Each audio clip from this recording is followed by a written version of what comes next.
How we doing, Josh? Good evening. Good evening. Sorry, We're, this is take number three. You caught me mid sip the first time.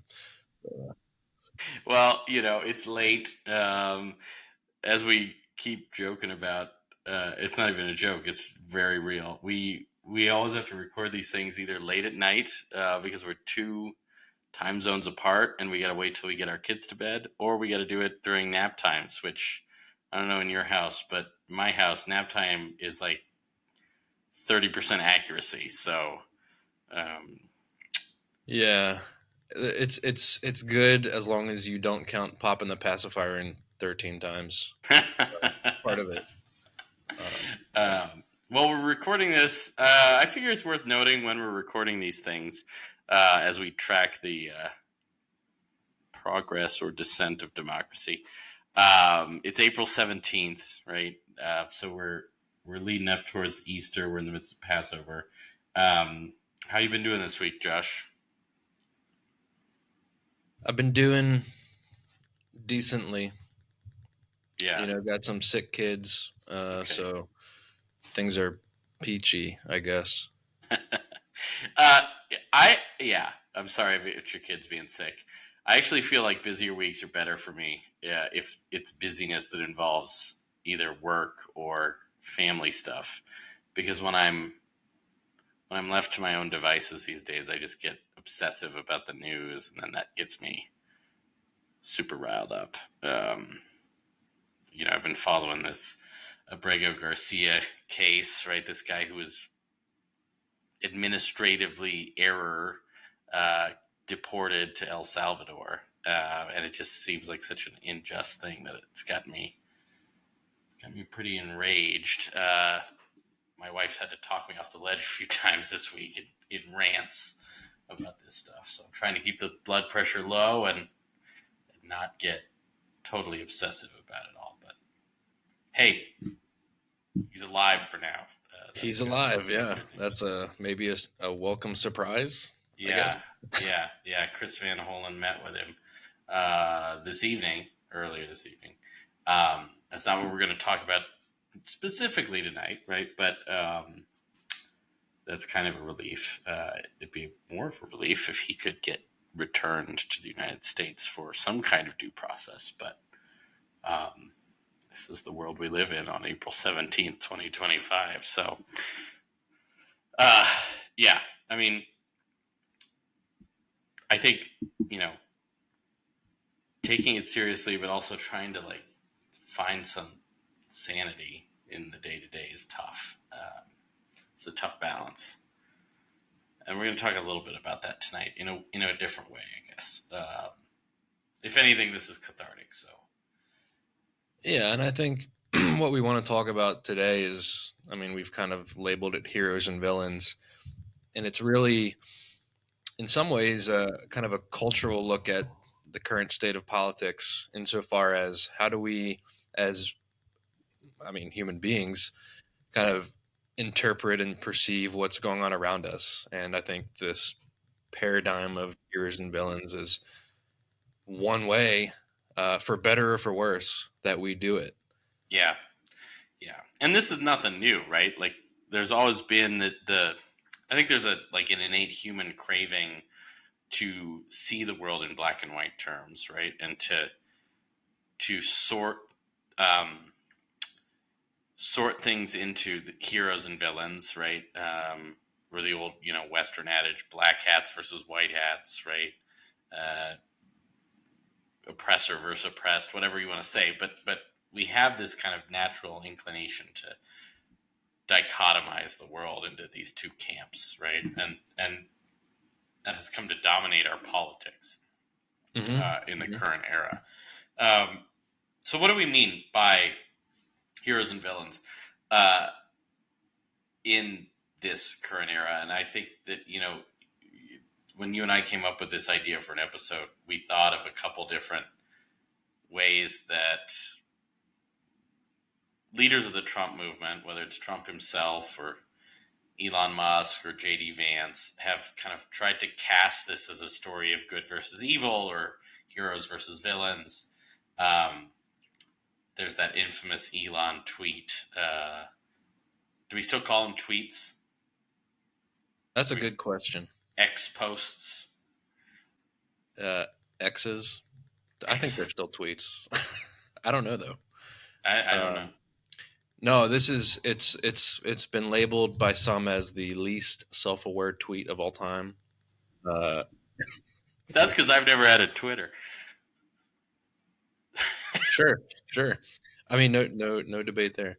I honestly, to be completely honest, I thought a couple weeks ago I read somewhere that this wasn't actually his post. He was just reposting it from someone else. But certainly, like it went viral when he posted it, whether he wrote it or not.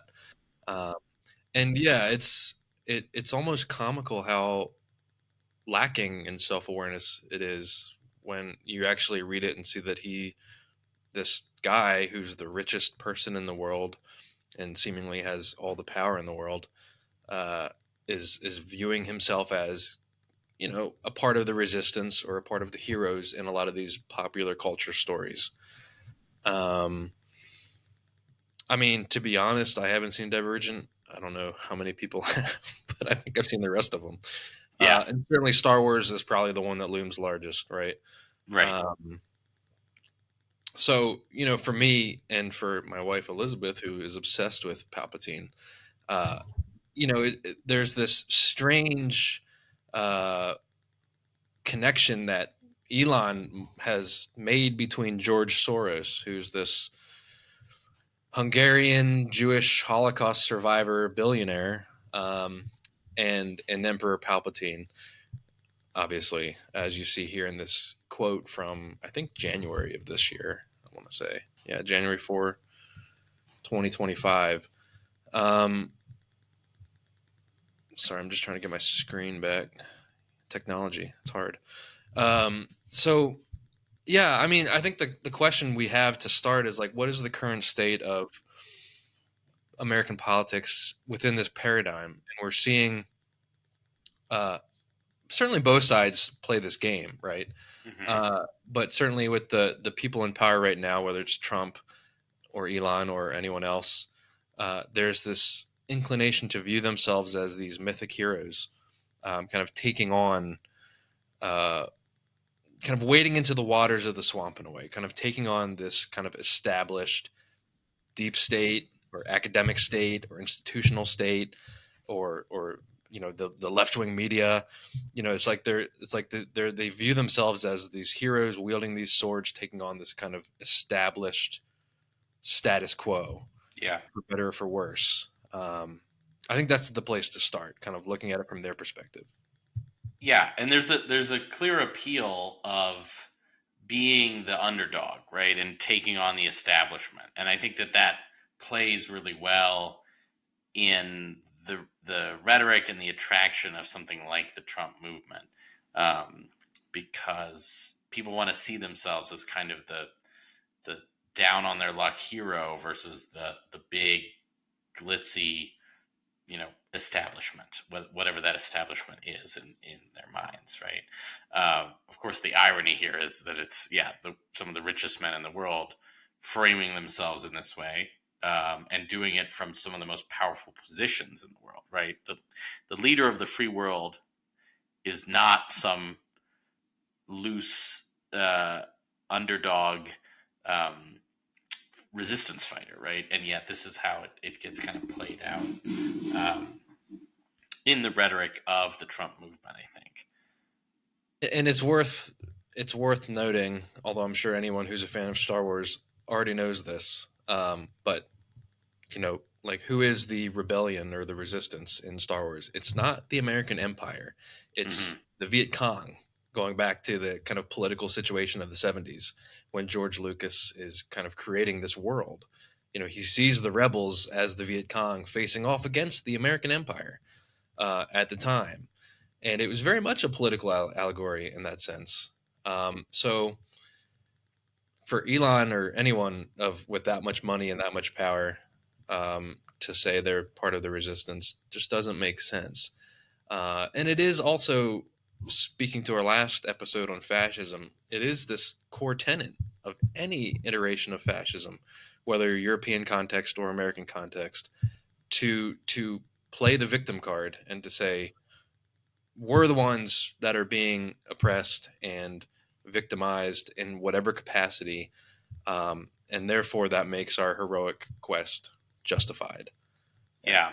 Yeah. I mean, think about the title Mein Kampf, right? My struggle, my that is built into the DNA of these kind of fascist movements that capture states with the rhetoric of so-called underdog resistance, even though they themselves are the strong men, when it's all said and done. So I don't think that's a not a bad comparison to make.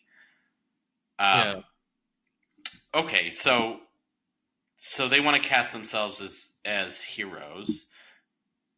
This doesn't seem totally unique to the Trump movement, right? I think everyone wants to see themselves as their own hero or see themselves as the hero of their story. Um, but heroes and villains, these are tricky categories in real life where things are more complex.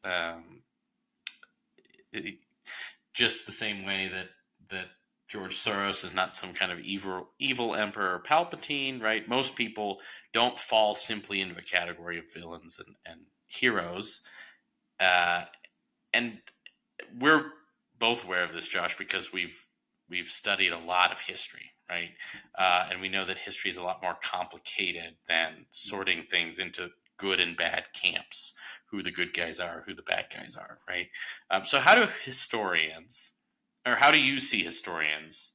Because I probably have my answer, and you probably have your answer to this question. But you know, do historians create villains and heroes when they tell history? Do they cast villains and heroes in their stories of the past, or what do we try to do if we're telling good history?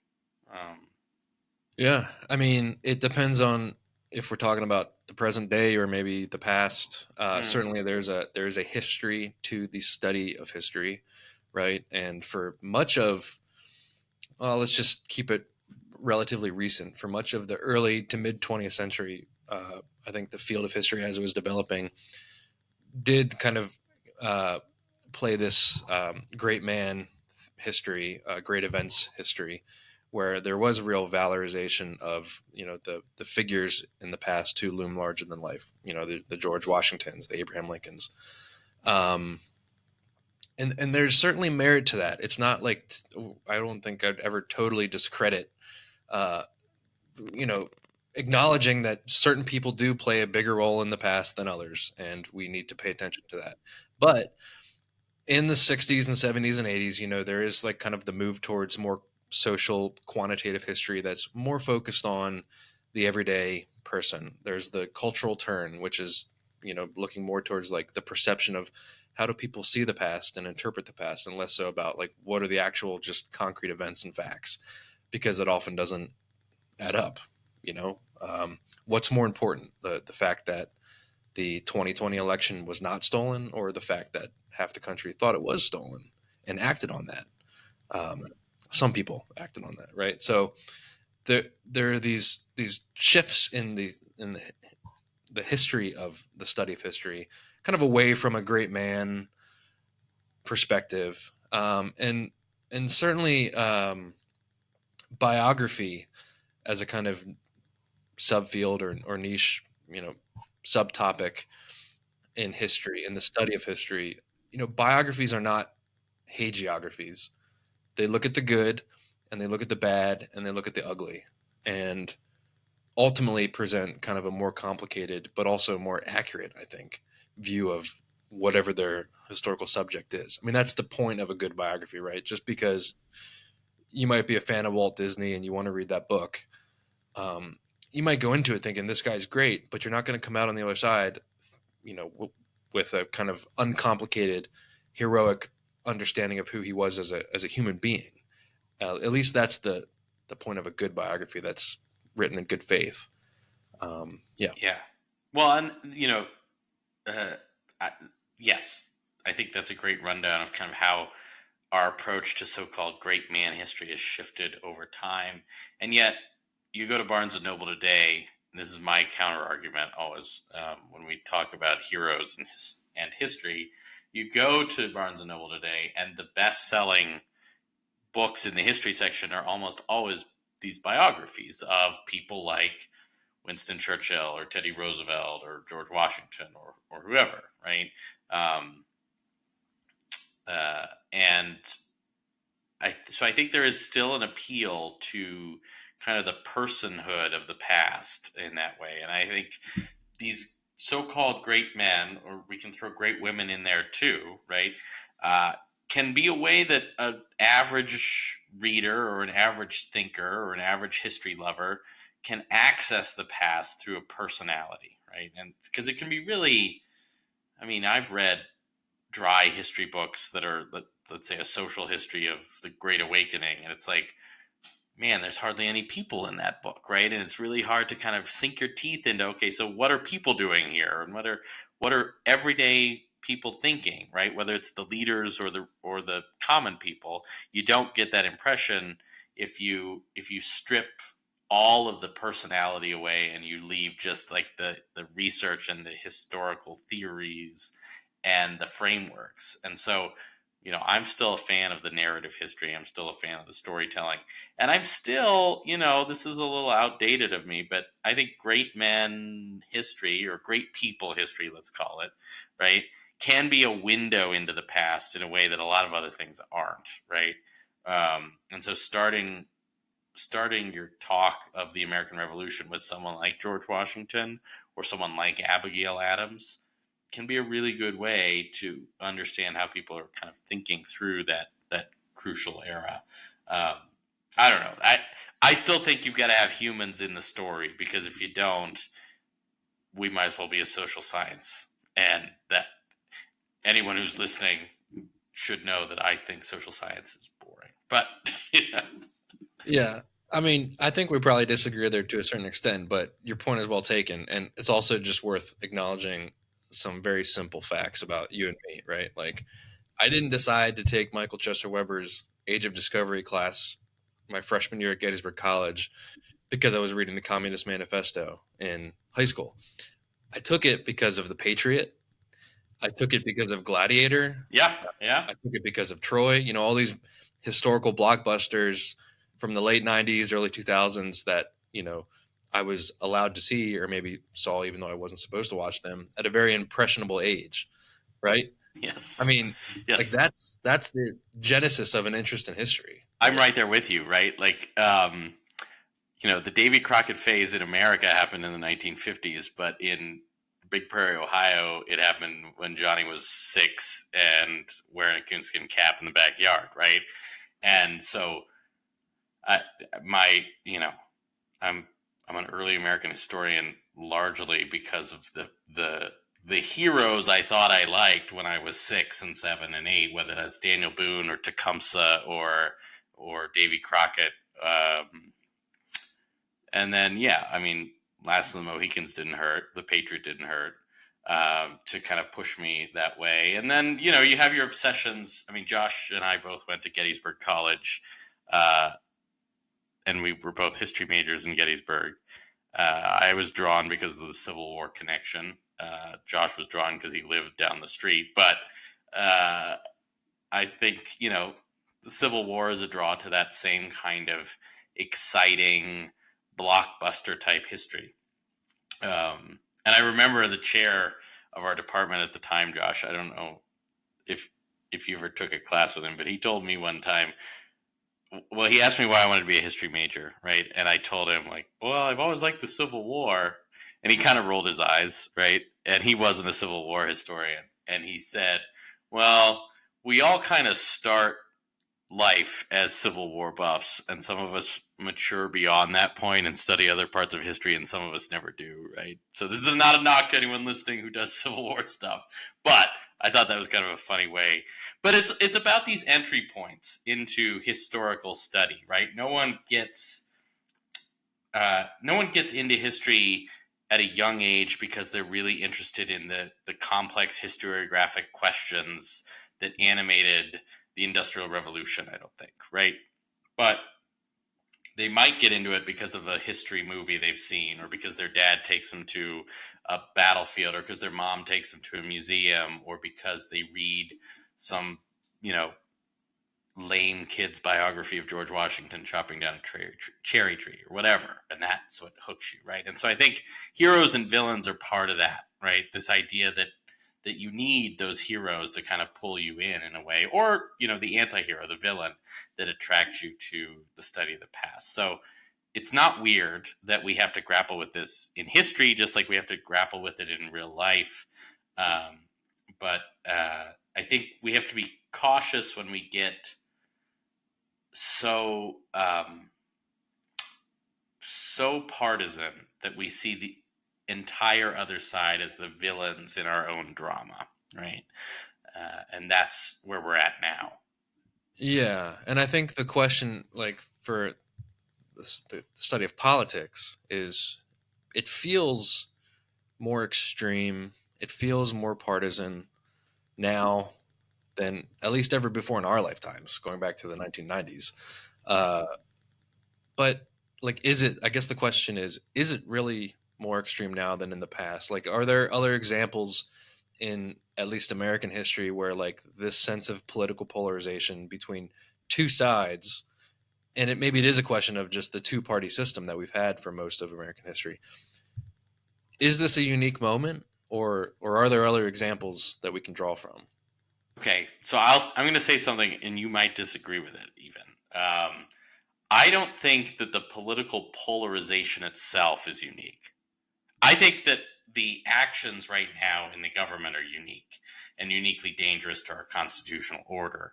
But that's, I think, a separate issue from the rhetoric around polarization and politicization, right? Because I can think of a lot of times in history when the rhetoric has been pretty demonizing of the other side, right? And I'm thinking really from the start of the two party system, at the end of Washington's second term, right? It had become clear that there was a divide within his own cabinet that was going to bust into this kind of two party system of what become Federalists, and originally start out as anti-Federalists, but then become kind of the party that builds itself around Jefferson as the loyal opposition, right? And they become known as the Democratic Republicans, or I mean, that's probably the best term for them, which, you know, it sounds like an oxymoron now, but that's one term for one party at the time. And they are the more democratically inclined of the two parties. The Federalists very much want to kind of keep power among the elite. And so this starts really in 1796 when Adams becomes president. Adams is famous or infamous as the president that introduces the Alien and Sedition Acts, right? That Trump really likes now in 2025, as basically a way to kind of muzzle opposition, political opposition, right, from newspapers that are sympathetic at the time to Jefferson's critiques of federalism, right? And he takes this to the extreme when he incarcerates some newspapermen in the late 1790s under the Alien and Sedition Acts. And this, of course, gets resolved through a peaceful transition of power in 1800 when Jefferson wins the election, beats Adams as the Federalist, and Jefferson becomes the first Democratic Republican president. And we kind of get the real beginnings of this two party back and forth. And, you know, the rhetoric in that race in 1800 is really polemic. I mean, they are hurling insults at one another. There are, you know, leaked stories about Jefferson's enslaved lover. There are accusations about who's siding with the British versus who's siding with the French. So there's all kinds of precedents for really dialed up rhetoric in American history, right? That's the first example, but there's a plenty down the line from there. You know, in the lead up to Jackson getting elected, there's a lot of it in the 1820s. Um, and then when Jackson is in office, right, the opposition literally formulates the anti-Jacksonian party, which, as you can tell, is opposed to Jackson, right? It becomes eventually kind of the beginnings of the Whigs, but ongoing, right? This kind of ongoing political divide between the different parties, whether we're talking about Democratic Republicans and Federalists in the early Republic, whether we're talking about Jackson's Democrats in the 1830s versus what will become the Whigs. And then, as we get closer to the Civil War, the rhetoric gets even higher. And you've got people in Congress threatening each other with duels and guns and knives and fisticuffs, and eventually someone gets caned in the lead up to the Civil War. So I don't think that it's totally um, unique that way, right? The rhetoric of our political divide has always been pretty shockingly bad, and the moments when we're civil with one another, I think, are actually maybe more of the exception rather than the rule. And that really is, like, in my mind, consensus America in the 1950s, maybe. And then again, as you say, kind of from the Reagan era of the 1980s through the 90s and early 2000s, the political parties are relatively civil with one another. I mean, the 20th century has plenty of opponents that are at each other's throats. FDR, the Republicans hate FDR, especially when he starts running for third and fourth terms. They see him as kind of the end, in a way, of democracy, and they accuse him of that anyway, right? So the rhetoric is pretty turned up there. And by 1968, right, you have the threat of political violence in Chicago at the Democratic National Convention that summer, and there's this kind of open question of how divided the parties are. So I don't think that the divide and the polarization politically is that unique, but it's kind of the actions that come out of the rhetoric that might be different now. So there's always been accusations that the other side is potentially in bed with foreign governments or sympathetic to foreign causes, but uh, no one's ever been accused of being a domestic terrorist for just opposing a president, right? No one's ever accused one another or tried to jail their opponent. Um, no one's stripped security details from prior opponents. No one's targeted people in investigations the same way that we've seen kind of in the last kind of two election cycles now, I guess we could say. Um, first with Trump, and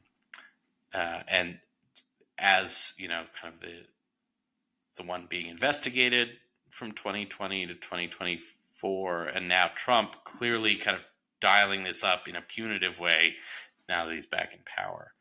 Um, Can I I don't jump know. in real quick? Yeah, please I do. mean, I think I think that's a great point. This investigation of Trump and then kind of the reversal now that he's in power is a great talking point for this question of heroes and villains, because in Trump's mind and in the Trump supporters' mind, they would say, yeah, see, he's being demonized unfairly and he's being investigated and targeted by the DOJ. Biden's trying to take him down. The Democrats are trying to get him out of running again. And that all feeds into this rhetoric of heroes and villains.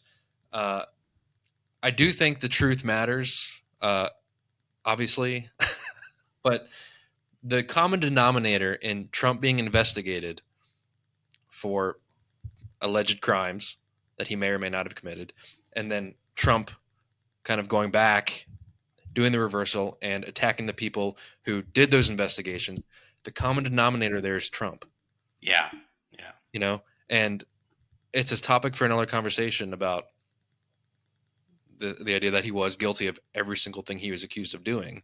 I don't think we need to get into that, but he is the common denominator there in both, him feeling demonized or feeling victimized by the left and by the Democrats, and then doing the same thing now that he's in office. Bringing retribution against those who have opposed him politically. Exactly. Um, and, I mean, we should note that a lot of what Trump was being investigated for, the mugshot comes from falsifications around election fraud in 2020, right? So, and, you know, the deeper question of how much of a role did he play in January 6th, which, I mean, call it what you want, an insurrection, a coup, a riot. It was violent and it was messy, right? And it was unprecedented in American history. I mean, we have had a peaceful transition of power in every previous election, except if you want to count the secession that happens in 1860 when Lincoln wins fair and square. Um, like those are the two times that an election result has not been accepted by a significant number of people, and that's quite a list to be a part of. And the mugshot is a good example of, I think, the other thing that I want to talk about, kind of leading off of this political polarization question, which is the role of the media, the complicity of the media, in maybe exacerbating or profiting off of this hero and villain paradigm, right? And And I do again, want to, yeah. Let me jump in and caveat my when I said that it was not different. I think one thing that has made it different is the modern media, right? Not just the legacy medias, not just kind of the pundit shows, but also, of course, social media. So I think that stokes the flames in a way that newspaper culture in the 19th century didn't stoke the same flames, right? So yeah, I mean, keep talking what you're talking, but I want to defend my stance there that this is not different in the framing. I think it's different in what comes out of it. Yeah. yeah, and certainly the accountability or lack thereof of social media and alternative media, right? And also mainstream media, if we're going to call Fox News a news outlet, which I don't think it is, but they certainly put that in their name, right? Uh, yeah, the ability to lie convincingly is, it feels unprecedented. I mean, again, this is a topic for another conversation about the media. Certainly, lying in journalism isn't a product of just the 21st century, but the scale at which it's happening and the kind of uh, ability to kind of get into the tentacles to get into the mindsets of people through social media and through targeted algorithms and echo chambers and stuff. That all is a very much a product of the internet and the 21st century in a way that's, I think, different from the past. Um, that being said, I think the media in the modern world, at least with newspapers, has played a role in kind of the hero and villain paradigm. The book that came to mind when we first talked about this as a topic was Ed Berenson's Heroes of Empire, which talks about uh, the European journalists' uh, role in the valorization of these imperial heroes in Africa.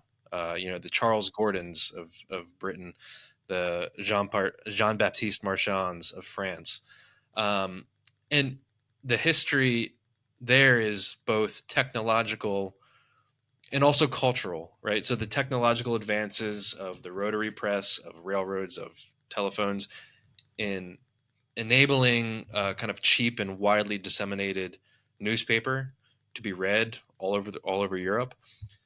But it's also a kind of look at the cultural moment of late 19th century Europe and the questions that Europeans were dealing with of national decline, of gender, of kind of religious decline, and the you see a really a direct connection between those questions and those anxieties and the valorization of these very, very masculine heroes who are doing these great, ostensibly great feats in Africa, right?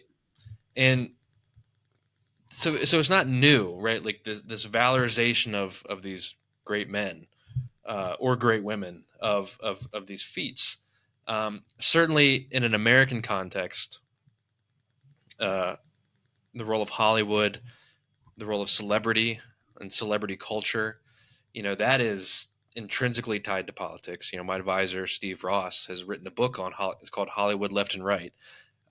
Everyone from Louis B. Mayer to Schwarzenegger, right? Like all kinds of examples of that.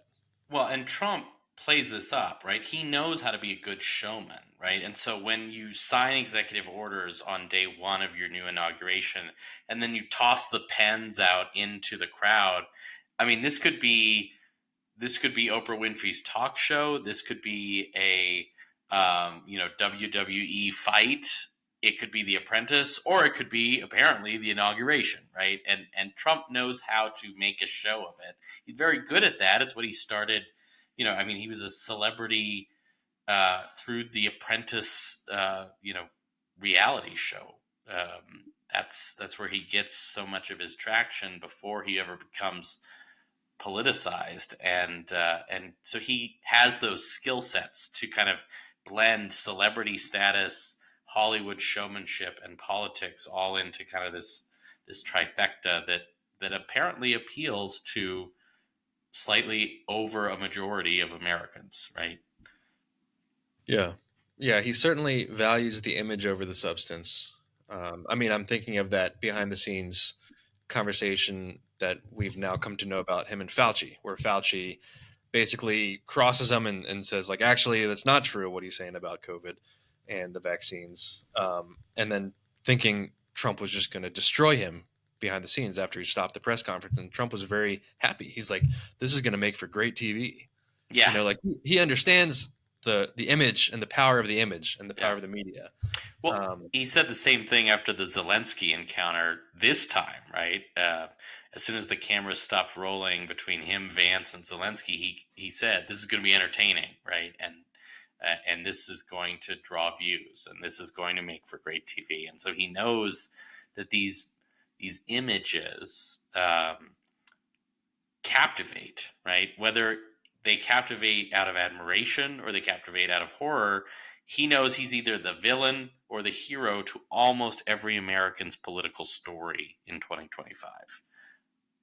and just building on that, I mean, I think one other point to make is, uh, what I would say is a quintessentially American phenomenon with the role of the anti-hero in popular culture. Mm-hmm. It's just it's the valorization of our dogged, brutal pursuit of wealth and prosperity. Morals be damned.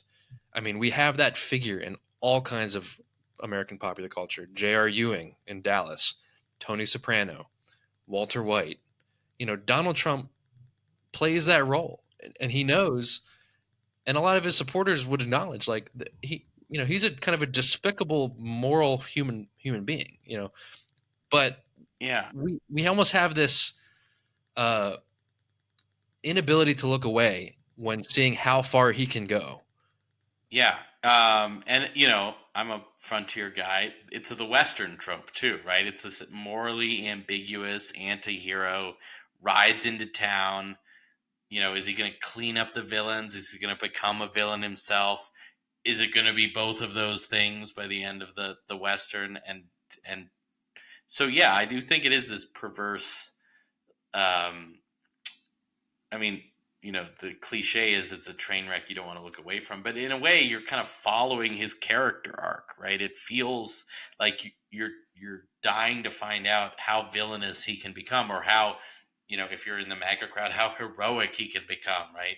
How he can clean up the town of DC and find out all the corruption, and so it's this like fascination that he has, and I think the media, if we want to go back and play kind of Monday night or Monday morning quarterback, the media from 2020 to 2024 did him a lot of favors in that way, because the best way I think to mitigate Trump when he's not in office is to just stop paying attention to him, no matter how ridiculous he was, right? No matter how many false claims he made, no matter how many press conferences he tried to hold, no matter how many rallies he had. Um, you know, Turning the limelight away from him is the only way to diminish someone who has come to dominate American headlines now for what, A decade at least. 9 years? Yeah, 10 years. And that's wild, right? When you think about it. So even the media that is villainizing him is feeding him in a way as this spectacle to watch, and that did no one any favors if they didn't want Donald Trump back in office. Mhm. So, so then we're left with this problem, right? Because as I was saying at the start of this episode, I'm drawn to obsess over the news stories. I check my phone throughout the day to see, well, now what's he up to? And I think anyone who's listened to this podcast at any length knows that you and I are both, Donald Trump skeptics, if not out and out, haters, as maybe a commenter or two has called us, right? And so even us who despise Donald Trump's approach to politics, or despise what he stands for, or despise his platform, or just whatever, right? We can't look away. So how do we continue to condemn the other side? And this goes for both people on the right side of the aisle and left side of the aisle, right? How do we condemn the other side or its leaders without falling into this same trap of demonization and villainization, um, or hero worship, right? So how do we fight Donald Trump without making him the entire story, or without giving this villain too much credit? What do you think? I mean, is there a strategy here? When's it okay to call out the other side as villains, or should we downplay their villainy and just treat it as like a political difference? That doesn't seem to get us anywhere either. I don't know. Well, I think there's a difference between differences in politics and differences in morals. Yeah, I think exactly. it really comes down to defining what it means to be an American and defining what it means to be a free person. Like, if we can't agree as a society that people are entitled to due process and have that as a right protected by two different amendments, then there's really no conversation to be had, because there's no political difference there within an American free system, That's right? right. Like, Yeah. if you want to talk about abortion, if you want to talk about gun control, those are political conversations where both sides can bring up different points. If you want to talk about someone getting deported without due process and thrown in a prison in El Salvador, That's anti-American. Yeah, that's yes. unconstitutional, right? Which I think is still should be the measure that we measure things by, right? Yes, and I think this brings up kind of the crux of why we started this podcast, which is that, we don't really see ourselves in this guise as two podcasters, as like Democrats or leftists or whatever, globalist, Marxist, whatever. And we see ourselves as Americans, and we see what's going on now in various guises as a threat to what it means to be an American. Mm-hmm.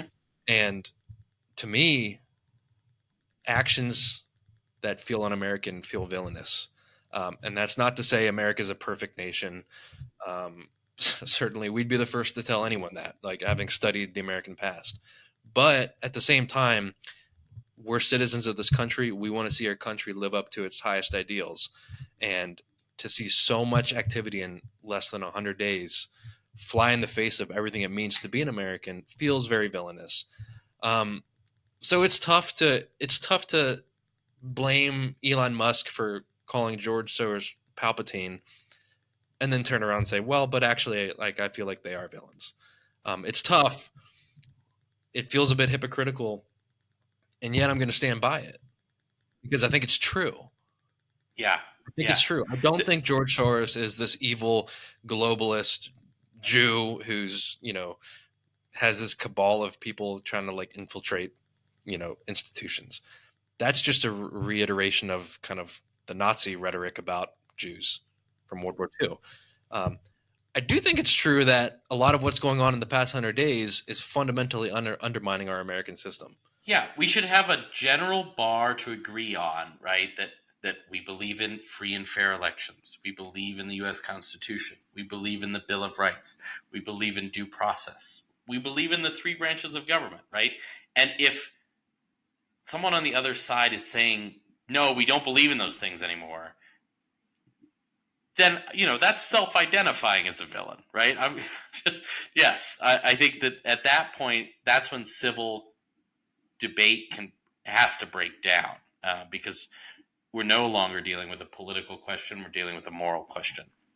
You know, um, before we started recording, Josh, you asked me if I was going to bring up John Brown tonight.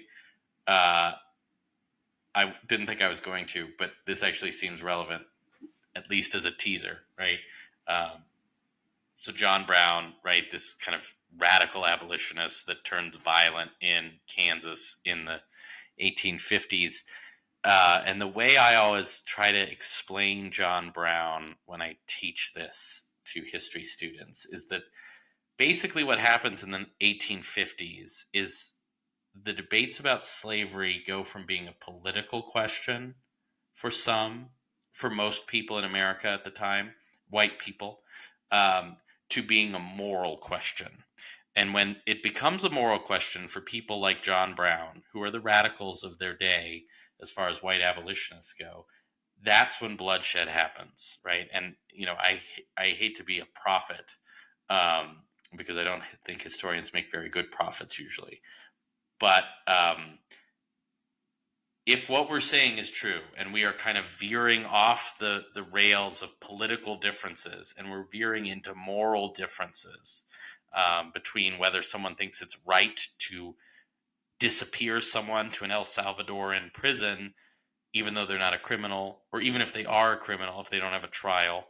Um, if someone thinks that's okay and someone doesn't think that's okay, then we're going to have moral divides that are going to become harder and harder to reconcile through a government process, right? Through elections, through peaceful means, and I think that's a scary prospect. Um, and so while I would encourage us, not to villainize everyone across the aisle every time about every issue, the sinister nature in which Stephen Miller scoffs at the idea of returning a potentially innocent man from a maximum security jail in a foreign country, that's sinister. That's villainous. That's as evil as anything I've seen in Star Wars, Lord of the Rings, um, or any other dystopian fantasy you can think of. And moral character matters, certainly for the president. I mean, for any political figure, it matters. But the president, it really matters. George Bush, George W. Bush, committed a lot of war crimes. Looking back, I can't say in good faith I felt like he's this villainous person who wanted to take over the world. Certainly, he should be held accountable for the war in Iraq. Let's just keep it there. But it doesn't feel villainous in the same way as what's going on now, and it's because of the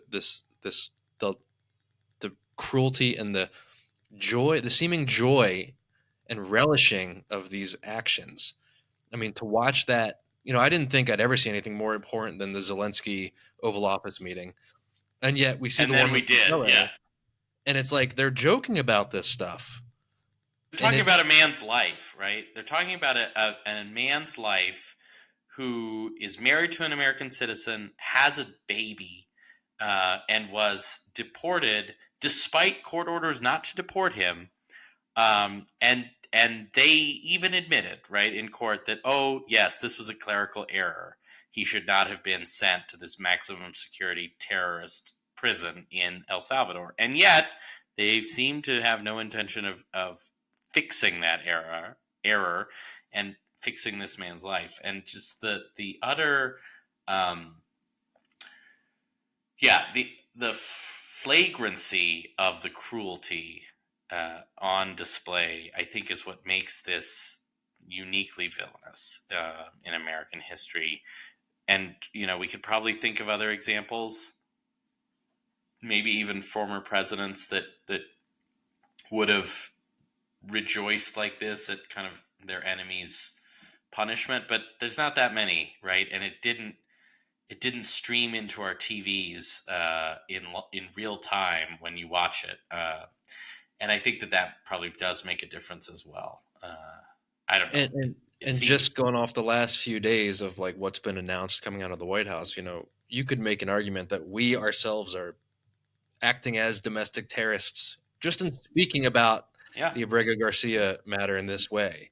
yeah. I mean, And Stephen Miller. I don't know if you saw this, Josh, but he was on Fox News, I think yesterday, and he said, yeah, he was deported because he opposes America or something like that, or everyone who criticizes America could be deported or something like that. And he was referring not just to Abrego Garcia, but some of these student protesters who have had their green cards revoked and potentially been deported, or at least kidnapped by ICE in the middle of the night or whatever. And he wasn't joking, right? Like in Stephen Miller's mind, a criminal is anyone who opposes the Trump agenda, right? And in Trump's mind now, he's already floating the idea of sending domestic criminals to El Salvador, and citizens. American citizens. Yep. And the implication there is maybe that wouldn't have due process either, right? And once they're there, they're not getting them back, right? Uh, you know, there's a lot of talk always on the right about communism and socialism being these boogeymen. You know, this sounds like a Soviet gulag to me, right? Ship them to Siberia.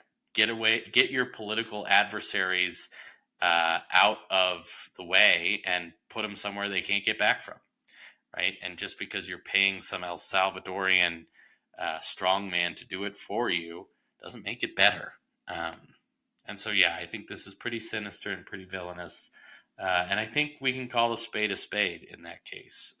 And is it good to villainize everyone? No. But in this case, I don't know how you can justify this as someone who values American procedures and values American liberty. Yeah, And even if it isn't completely unprecedented, that doesn't make it any more justifiable. that's right. Right? Yeah, that's right. I've seen a lot of commentary about, this is just an outgrowth of X, Y, and Z from the American past.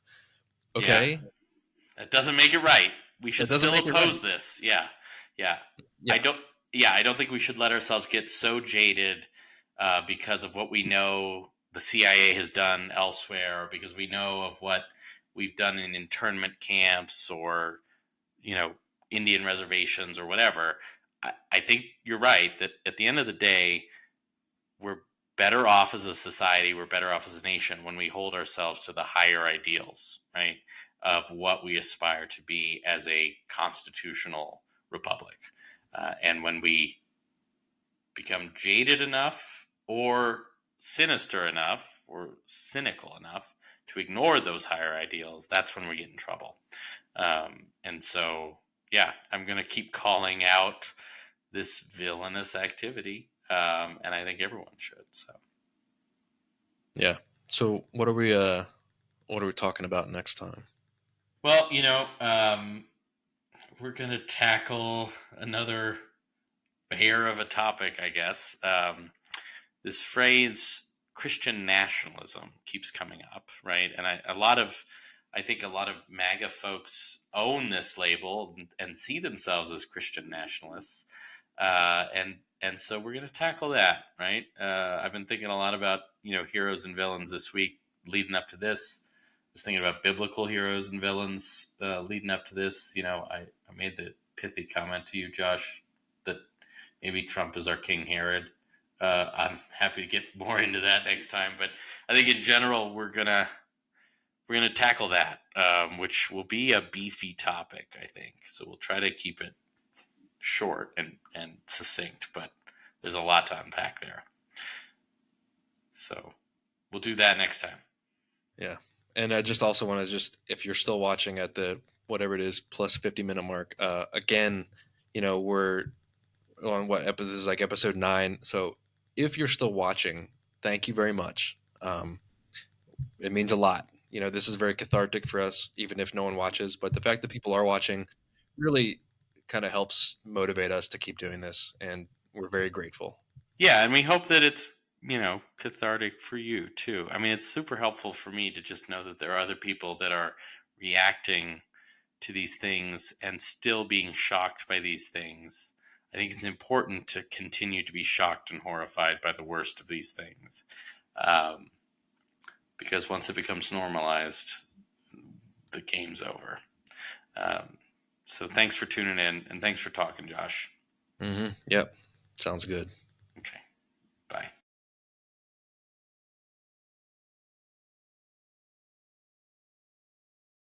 Do it.